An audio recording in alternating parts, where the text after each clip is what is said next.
Sure. I would say, first of all, I would say we're in a depression right now. It Okay. will last for a long period of time. But a lot of people get confused, and one can understand why, about the difference between a recession and a depression. Yeah. Please. Most mainstream economists, they don't like what I call the D word. They don't talk about depressions. Mm. They talk about recession. So a recession is conventionally defined as two or more consecutive quarters of declining GDP. And this would be the first back-to-back recession since 1980, 1981. So you have a recession, you come out of it, and then you go right back down into recession. So that's technical recessions. Depressions are different. And a lot of people think, well, if a recession is two quarters of declining GDP and a depression is worse, well, a depression must mean 10 quarters of declining GDP, as if it's a really long recession. Mm. And that's not the definition. The depression means depressed growth. Growth is depressed relative to trend, relative to potential.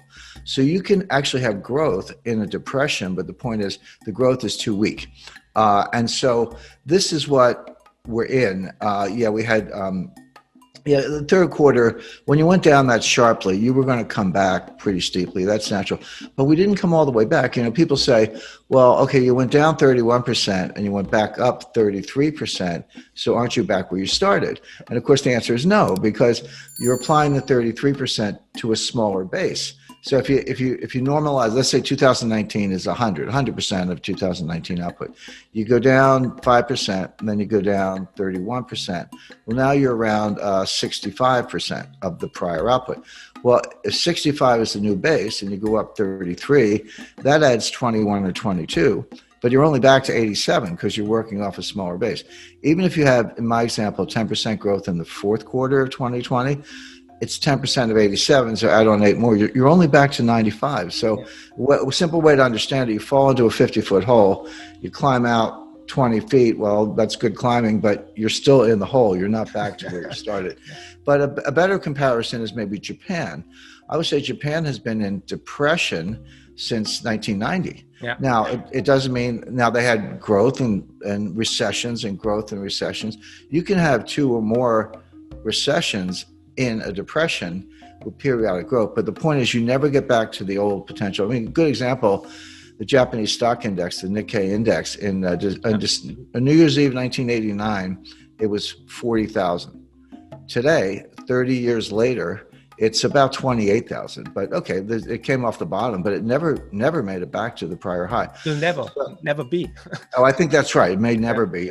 And another example, in October 1929, the United States stock market crashed, a very famous crash, but it lasted for 3 years. And when it bottomed in 1932, it was down 89.2%, almost 90%. That's what a stock market crash looks like.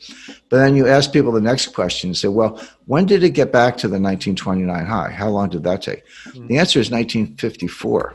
Yeah. It took 25 years to get back to where. Now, it doesn't mean you couldn't make money in the meantime. You could have bought the low in 1932 and made money in 1933. But that's what depressions look like. That's the kind of thing we're in. This will be intergenerational. The effects of this will last for not 30 months, but 30 years. Wow. And there's very good evidence to back that up. There was a group, it was an economist at the Federal Reserve Bank of San Francisco and two academic economists. And they looked at all of the pandemics in the last 650 years, going back to the Black Death. I often criticize economists because their time series are too short. They say they're doing correlations and regressions. I was like, well, no, we need a much bigger time series. Well, 650 years is good enough. But they went back to the 1350s, to the Black Death, and they looked at every pandemic in which 100,000 or more people died. The fatalities were 100,000 or more. Of course, the two worst were the Black Death, the plague in the 1350s, and the Spanish flu around 1918, 1919. The Black Death was about 75 million dead, they estimate, and the Spanish flu was 100 million dead.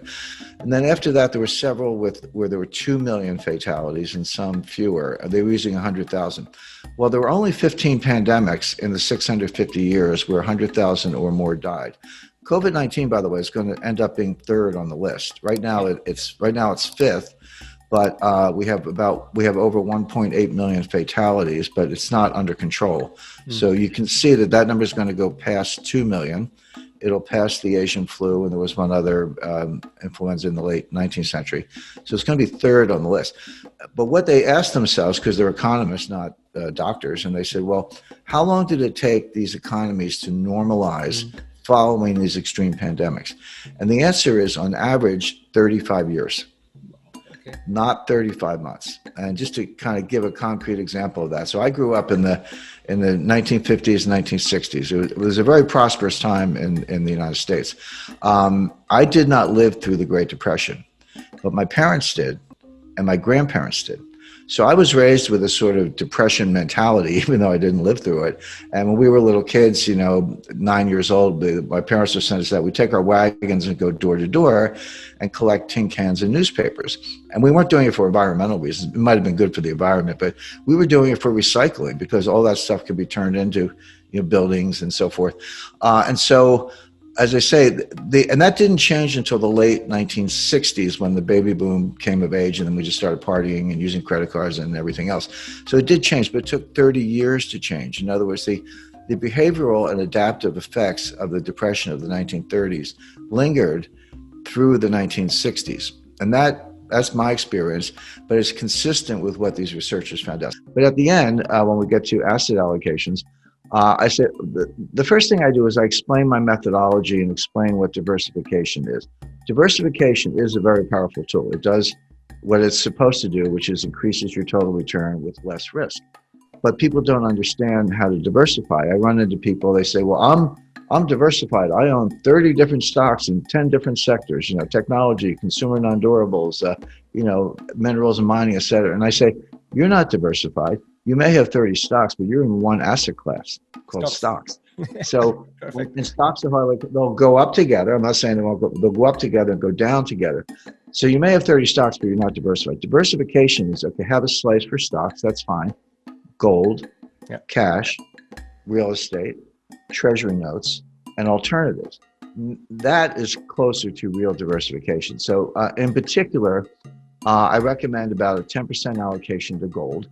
And people always want to put words in your mouth. They say, well, Jim Rickards says, sell everything and buy gold. I've never said that. I don't believe that. But a 10% allocation, I think, is right. That will, if there is extreme inflation, that will produce gains that are so large, they'll kind of insulate the rest of your portfolio.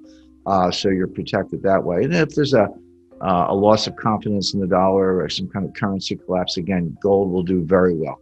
I also recommend 10-year treasury notes, or for the German investor, bonds, 10-year bonds.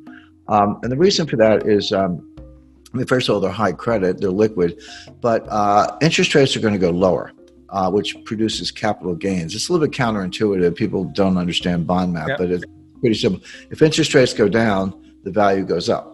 So as interest rates go down, you're getting more capital gains. So we have a lot of, very smart, very prominent people in the United States, Jeff Gundlach, Bill Gross, Dan Isaacson at PIMCO, and others who say, the interest rates are too low. This is the greatest bond market bubble in history. Short the bond market, et cetera. One by one, they've been carried out feet first. They've been wrong about that. And the reason is they confuse real rates and nominal rates. So nominal rates, that's the rate you see on television or when you look at a screen. That's the nominal rate.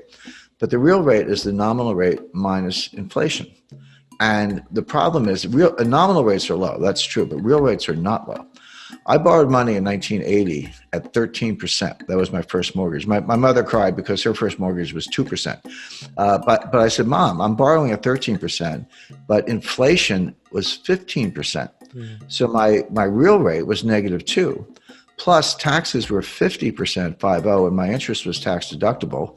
So I got a tax benefit on the money I was paying of 50% on the 13%. So that's another 7%, 7.5%.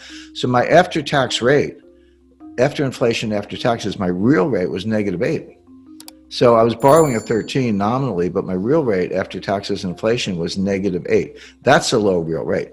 But the point is that that's where we have to get to. If you want to stimulate the economy and borrowing and lending and spending and investment, et cetera, you have to get real rates much lower than they are right now. Well, we're not getting inflation. Eventually we may, down the road we may, but not now. Deflation is a greater danger. So if if inflation is declining, we're getting disinflation and deflation, and the nominal rate is here. How low does the nominal rate have to go to get to a negative real rate? Well, it's got to go negative. It's got to go maybe -2 or -3. That will produce enormous capital gains for the bondholders.